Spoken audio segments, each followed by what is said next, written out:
maydon rasmi bor, to'p rasmi bor.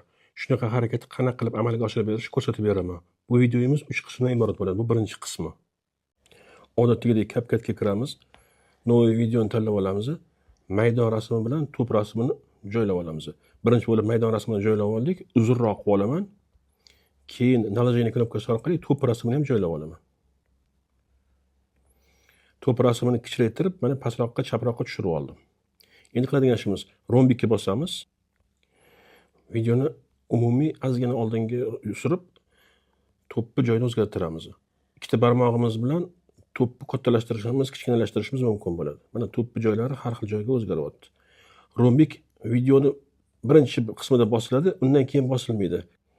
Undan keyin har bitta harakatimizda rombik avtomatik tarzda bosilib boraveradi. Videomiz tayyor bo'lgandan keyin eksport knopkasini bosib chiqib ketamiz, videomiz galereyada saqlanib qoladi. Bu birinchi usul edi. Videoning ikkinchi qismi daraxt rasmi bor, barg rasmi bor. CapCut'ga kiramiz. Novoy videoni bosib turib, daraxt rasmini CapCut'ga joylab olamiz. Joylangan rasmni sal uzaytiramiz. Undan keyin tag'in naложение knopkasi orqali barg rasmini ham daraxt ustiga joylab olamiz.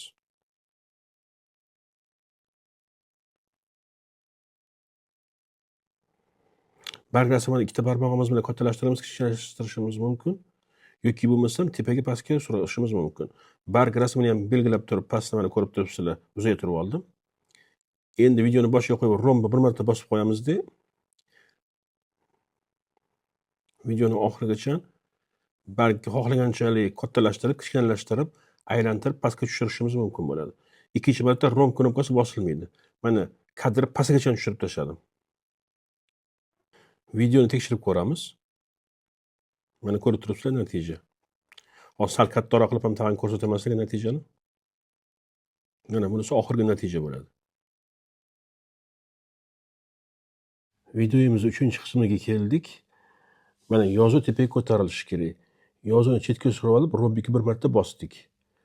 Videoni ozgina oldinga surib boramiz. Qo'limiz bilan yozuvni ko'taramiz, rombik o'zi avtomat bosiladi. Biz videoni yana ozgina surib turib, rombikni o'zimiz bosamiz. Yana ozgina surib turib, yozuvni o'zimiz ko'taramiz, rombik avtomat bosiladi. Yana ozgina surib turib, rombikni o'zimiz bosamiz.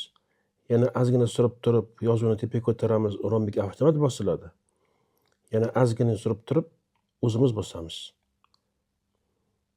Yana ozgina surib turib, yozuvni ko'taramiz, rombik avtomat bosildi. Yana ozgina surib turib, rombikni o'zimiz bosamiz. Bu nima uchun kerak edi? Hozir men sizlarga effektini ko'rsataman. Buni qilishdan maqsad mana ko'rib turganingizdek bitta yozuv chiqqandan keyin to'xtaydi, yana bitta yozuv chiqqandan keyin to'xtaydi.